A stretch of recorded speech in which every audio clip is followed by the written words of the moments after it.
जहां तक भारतीय जनता पार्टी के नेता भी राजनीति कर रहे थे, मुझे जरा आधा मिनट दे दीजिए, मैं ये बता देता हूं। वो हमें सामाजिक दूरी समझा रहे थे। मैं ये पूछना चाहूंगा कि जब बिहार का चुनाव जीते भारतीय जनता पार्टी के नेता, तो दिल्ली में स्थित भाजपा के हेडक्वार्टर्स में प्रधानमंत्री जी ने जनता को संबोधित किया, जिसमें हजारों लोग बंदे पे बंदा चढ़ा हुआ था, किसी ने मास्क नहीं पहना हुआ था।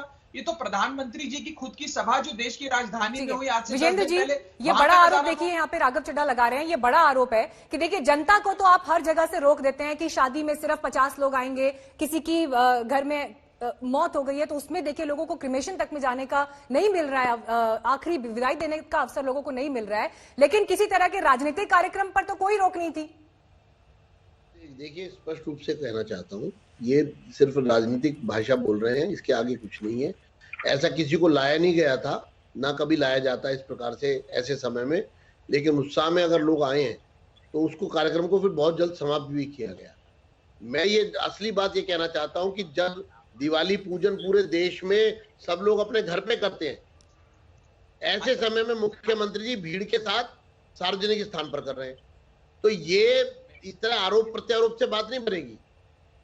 इशू है कि हम कोरोना को दिल्ली में रोकने में सफल हो रहे हैं कि नहीं हो रहे।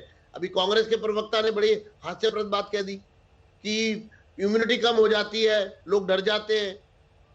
अगर सरकार कदम उठाती है, लोगों को समझाती है, लोगों तक कम्युनिकेट करती है, तो डेफिनेटली लोग उसको समझते हैं। ऐसा नहीं है, आज विज्ञापनों पर दिल्ली की सरकार का जोर ज्यादा है, लेकिन उसकी इंप्लीमेंटेशन पर सरकार की कोई नीति नहीं है। अभी जितनी बातें गिनवाई जा रही हैं यहाँ पर, वो विज्ञापनों में तो दिखाई देती है, लेकिन वास्तविकता में धरातल पर उनके इंप्लीमेंटेशन को लेकर के सरकार पूरी तरह से मैदान में नहीं है। ये मैं बहुत आत्मविश्वास के साथ आपके सामने ये बात रख रहा हूं, और मैंने प्रैक्टिकली खुद महसूस किया है। दिल्ली सरकार के इंतजाम नाकाफी है, लोग दर दर की ठोकरें खा रहे हैं, परेशान हैं, पूरी तरह से घबराए हुए हैं, सरकार कहीं पर नजर नहीं आ रही है। ठीक है सुरेंद्र जी, आप अपना पॉइंट रखिए, फिर मैं राघव जी से जवाब दूंगी। हाँ, मैं विजेंद्र जी की एक ही बात का, मैं तो राजनीति नहीं कर रहा था, लेकिन इन लोगों की तो आदत है कि इस दौरे सियासत का इतना ही फसाना है और बस्ती भी जलानी है, मातम भी मनाना है। अगर दिल्ली में कोई चीज फेल हो रही है, दिल्ली की सरकार म्युनिसिपल कॉर्पोरेशन से ज्यादा नहीं है, मेरे शब्दों को मत वो कीजिएगा। दिल्ली की सरकार के 75% अधिकार केंद्र के पास है विजेंद्र जी। आज की डेट में अगर दिल्ली में कुछ भी होता है तो जिम्मेवार होम मिनिस्ट्री है, क्योंकि कानून व्यवस्था को लागू करना, बाकी चीजों को लागू करना केंद्र सरकार का काम है, ये आप भूल जाते हैं। और जब आपके कार्यकर्ता आते हैं तो उत्साह की बात करते हैं, और जब दूसरों की कोई चीज होती है तो आप कहते हैं कमजोरी है।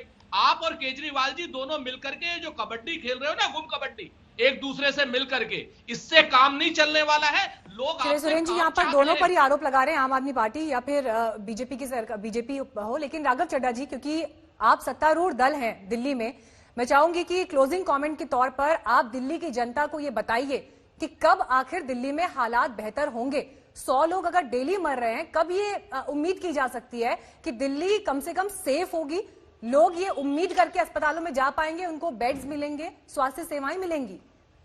देखिए, जहां तक बेड्स का आंकड़े का सवाल है मीनाक्षी जी, आज भी दिल्ली में कोविड बीमारी के इलाज के लिए लगभग 7,500 बेड्स खाली हैं दिल्ली भर में। और आप मोबाइल ऐप पे आम आदमी पार्टी की सरकार ने जो जारी करी है वो देख सकते हैं कि कहां-कहां बेड खाली। आप देते हैं, जो आंकड़ा कागज पर दिखता है वो जमीन पर क्यों नहीं दिखता है? आज तक ने वो स्टिंग ऑपरेशन दिखाया जहां पर अस्पतालों में बेड नहीं मिल रहे, एप्स काम नहीं कर रही हैं। मैं स्टिंग ऑपरेशन की बहस पे था, नहीं, मैं उस स्टिंग ऑपरेशन की बहस पे था।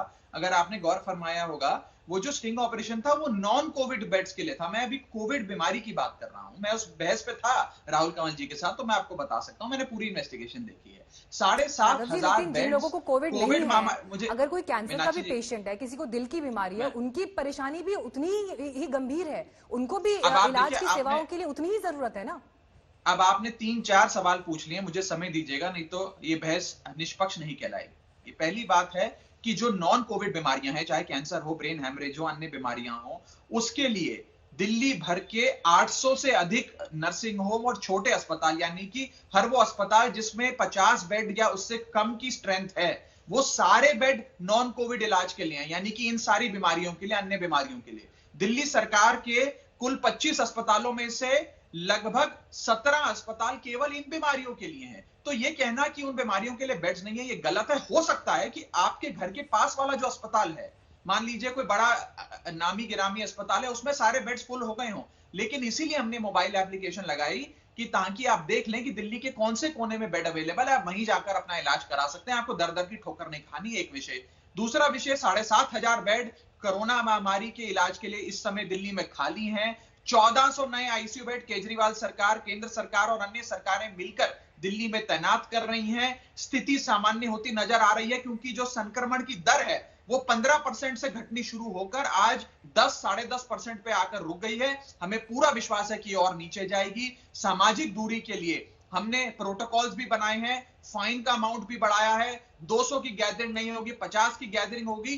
कई सारे स्टेप्स केजरीवाल सरकार उठा रही देखिए है। राघव जी, जो आपने फाइन का ही जिक्र किया, उसी पर एक तस्वीर दिखा रहे हैं राघव जी इस वक्त हम, जहां पर सिविल डिफेंस के जो लोग मौजूद थे, जो नियमों का पालन करा रहे थे, जुर्माना वसूल कर रहे थे मास्क नहीं लगाने पर, गाड़ी उनके ऊपर ही चढ़ा दी गई है।